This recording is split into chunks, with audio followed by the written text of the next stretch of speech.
at a different venue, a smaller place. Yeah. It's possible. You know, I remember the venue. I don't really remember exactly. I know it was a smaller city in Belgium. It wasn't like Brussels or something like this. I remember the show, but I don't exactly. Yeah. It was on our last full European tour that we did. So I think that was last year. Yeah.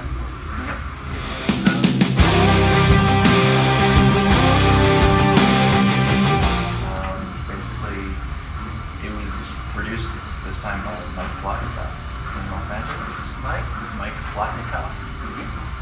He's done a lot of people like Alter Bridge, POD, Leaf. He even worked with some older big artists like Van Halen and things like this. And so we decided to go with him to get something different out of the sound, something maybe a less modern metal approach.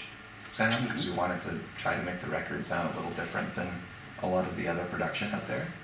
So there's that end. On the music, I wrote the majority of the music. Most of the songs? Yeah. But I mean, when it comes to music, the instruments, like all the song structure and this and that, Vicky writes her own melodies and things like this. For all the vocal melody singing, you know, she's very good at that. She takes care of that, and we share the lyrics, half-half pretty much. But Paco, the other guitar player, wrote 2 of the songs on the record as well. He usually writes a couple, 1 or 2 for each record at least. So. Kind of, but it's not a concept album. It's not like all around one theme. But the theme that connects it is that it's a collection of short stories, and it does go in a sequence in dynamics, and you can connect them. It's not so literal, not like as if it's chapter 1, chapter 2, but you can feel like the progression of how the music elevates and drops with the vocals and the lyrics and things, and it's so the order is very important.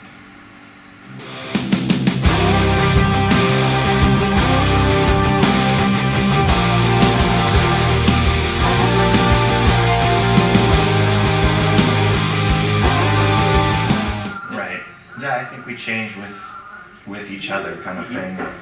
On the last album, she came into the Agonist and was very concerned about keeping the Agonist because she's brand new and this and that. And then after now, it's been some time, she's gotten a lot more comfortable. We've all gotten more comfortable with each other musically and everything. And so now we went a little more deeper in a different direction on this album because we felt able to now explore a lot of these kind of sounds and songs that we've wanted to do for a while, but it felt like risky. Yeah. Well, and how did the fans react to the new singer? I think it's mostly positive. There's always going to be any band, that goes singer switch, Black Sabbath, Iron Maiden, Sepultura, whatever. There's always people that will just, no matter what, even if they like it, they're not gonna like it out of principle. So you can't please everybody. We have to just keep making music that we enjoy, and that's what we did.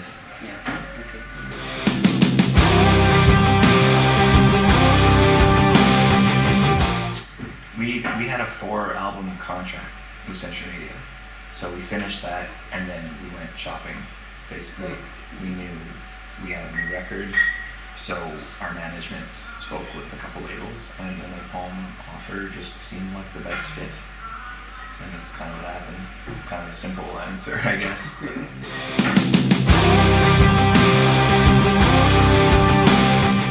Not really. It's hard for anyone to say, and I think it changes with time. It's while we were recording it, I had ones that were my favorites, and then it changes as you listen more or whatever. I think it's like Prince, and you have to say what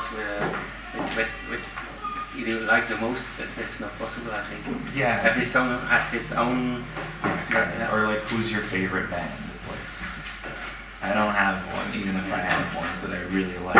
Okay, Devin Townsend. I love him, but I can't say he's my favorite. Like, Yeah. Is this also influencing your kind of music, or? Yeah. Yeah. Yeah, I think he's a genius, and Yeah. I hope to only get a fraction of what he can, do with his songwriting.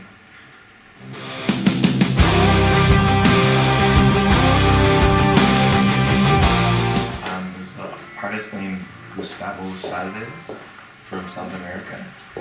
He's done a lot of album artworks for Napalm already, so Napalm recommended him, as we found a couple other artists, but then we looked at his, and it was just like, we really felt like he was the best of our options, and we're really happy with, how it came out. Maybe the best one who, with the kind of making the art that suits the band. Yeah, that's it. It's like we saw his portfolio, Yeah. and then we saw others, and his just really seemed to suit more what we were going for, so we went with him.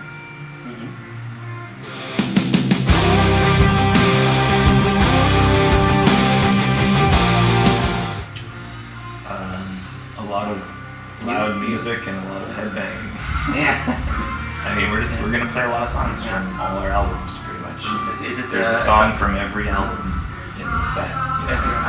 It's 5 albums, so.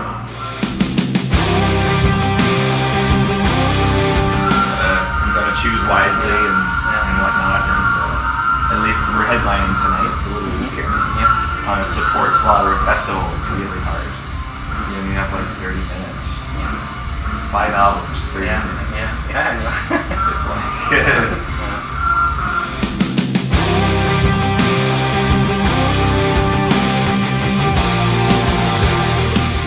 It's in Quebec, where we're from. Outside the city, about an hour and a half drive.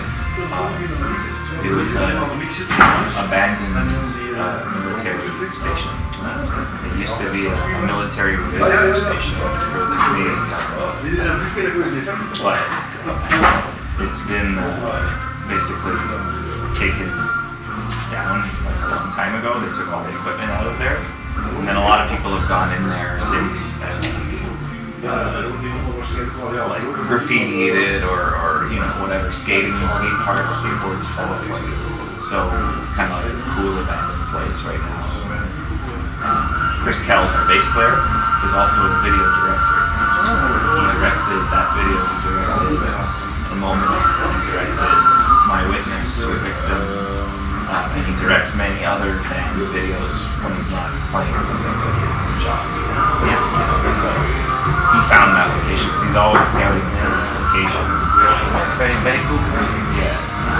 Is it we got to use in the building, the same place? Yeah, the images in the building, it's all in the same it's all place. there. And we got a drone for that, so it was really cool for aerial shots.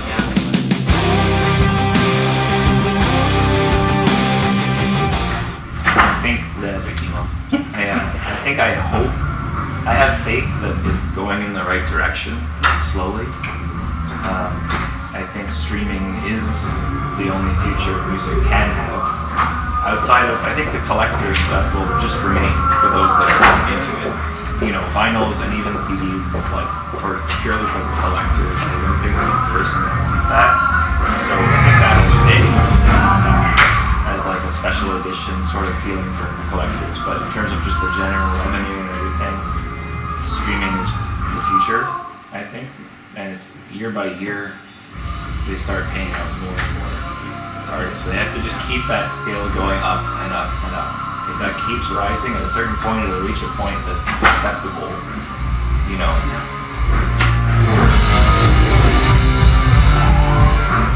any artist to maybe survive.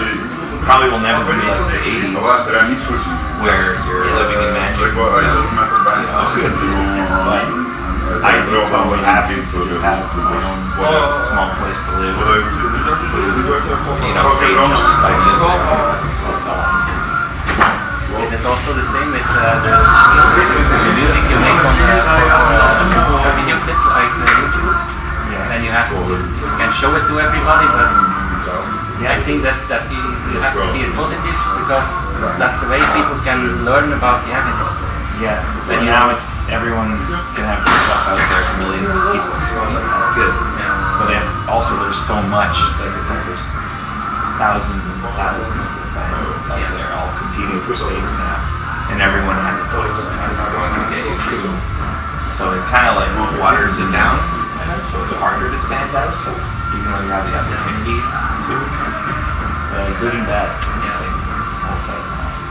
I do one thing I don't like about YouTube. Like there's always been music videos like MTV and all that, but it wasn't as mandatory. Now it's like no one can just listen to a song. They have to watch a video. Yeah. You have to have a video, otherwise no one cares. And it's kind of weird that people can't just like be like, oh, I just want to hear the new songs. I'm excited for the new song. I hope that more people can come around to that. That's why streaming services like Spotify and Apple Music and stuff.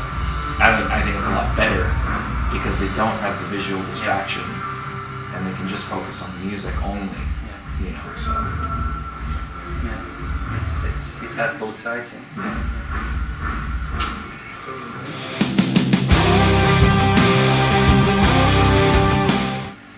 Now is the moment.